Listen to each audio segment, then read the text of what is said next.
Many cities in China had been important porcelain production regions in the long history of Chinese ceramics.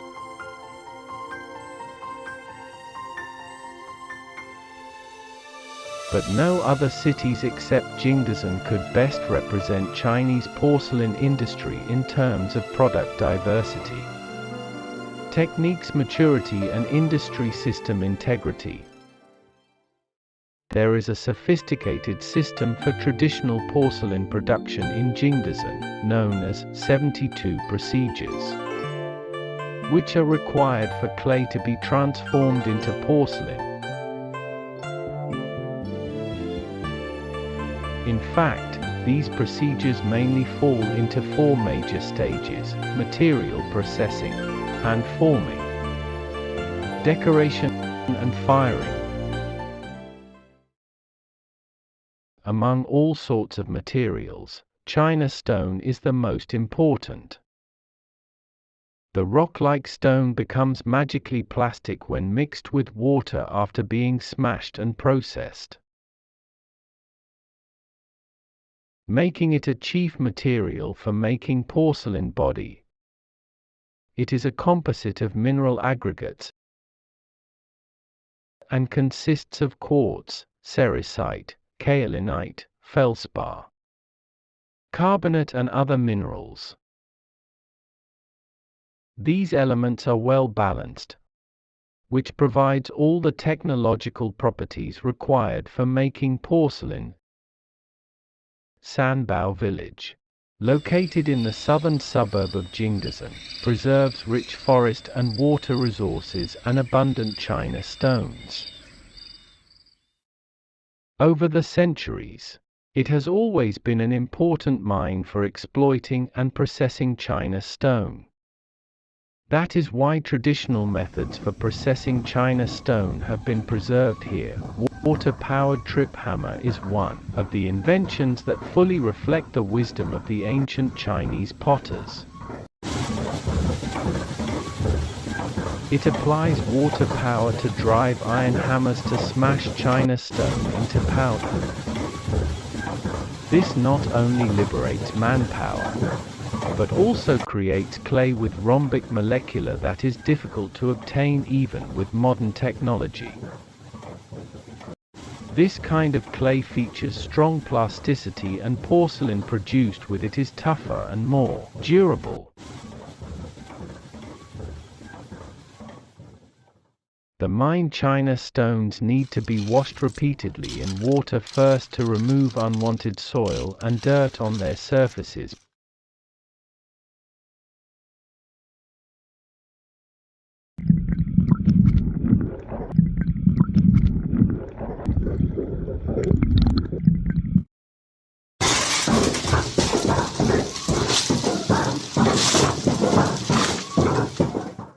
Before being smashed by the water-powered trip hammer.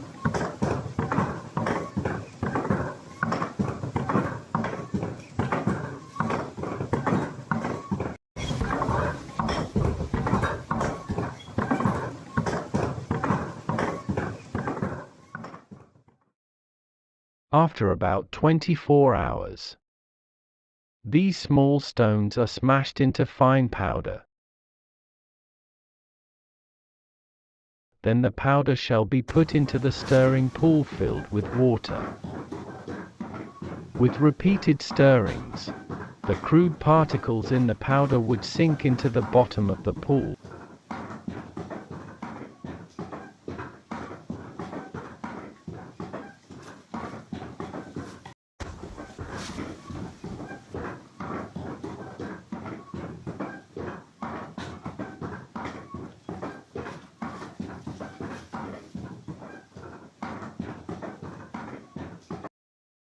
While the slurry is transferred to the water pool through a filter.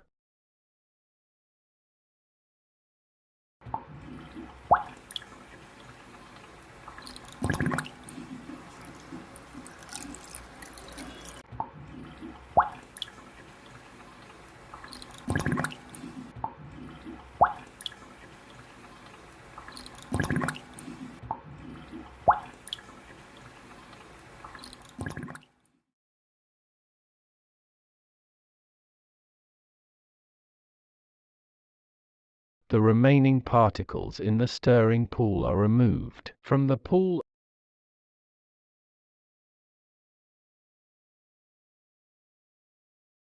and placed next to the trip hammer for further smashing together with newly mined china stone.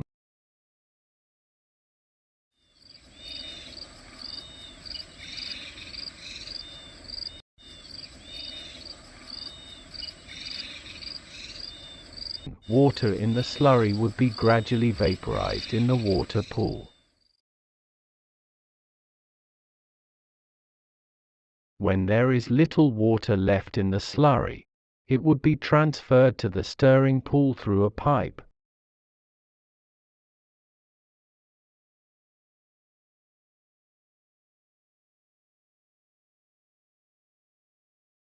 The slurry in the water pool is then transferred to the drying pool for drying.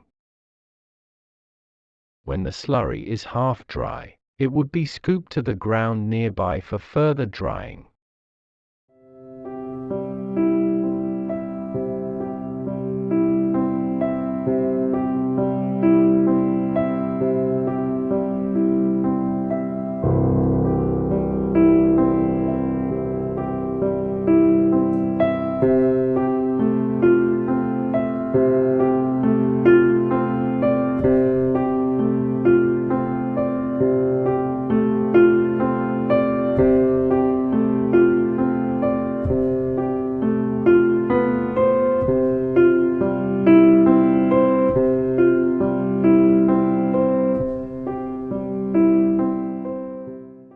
When the slurry is ready for modeling, it would be molded into brick-shaped batons, which in turn would be put onto shelves for natural drying before they could be used for making greenware.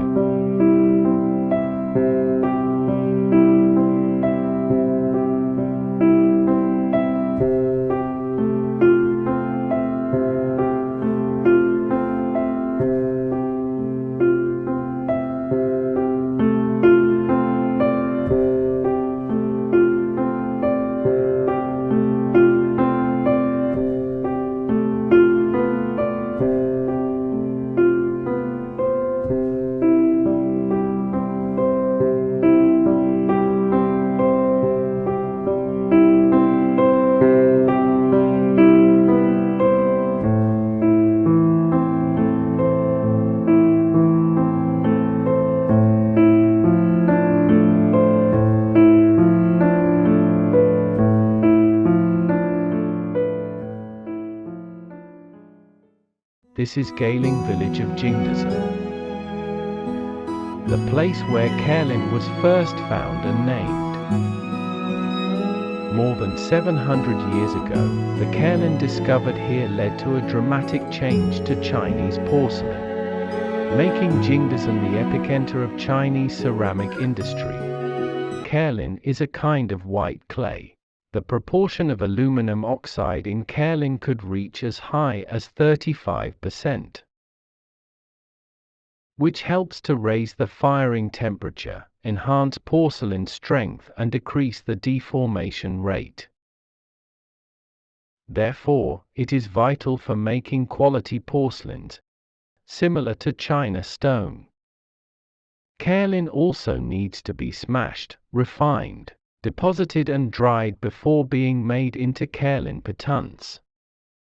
China stone batons and kaolin batons would be mixed according to a certain proportion to produce clay needed for hand forming. Today, Gailing is a beautiful and serene village, but it used to be a prosperous village with businessmen, potters and porters coming and going. The kaolin mined was gathered here to be shipped to porcelain workshops along the Chang River of Jingdezhen. Nowadays, only the grooves in the blue flagstone pavement can remind people of the village's bygone vitality. The compounding of glaze involves many ingredients like fern ash, China stone, kaolin and metallic oxide according to specific requirements. A sample would be fired to display color effects for each compounding. In the past, potters would grind ingredients manually. Nowadays, all the ingredients are put into a jar with many small porcelain balls inside.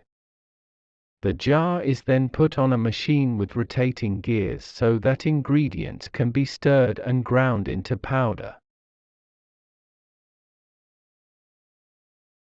This is a liberation of manual labor. The powder is then mixed with water for sedimentation and fermentation, and then it is turned into glaze slurry finally.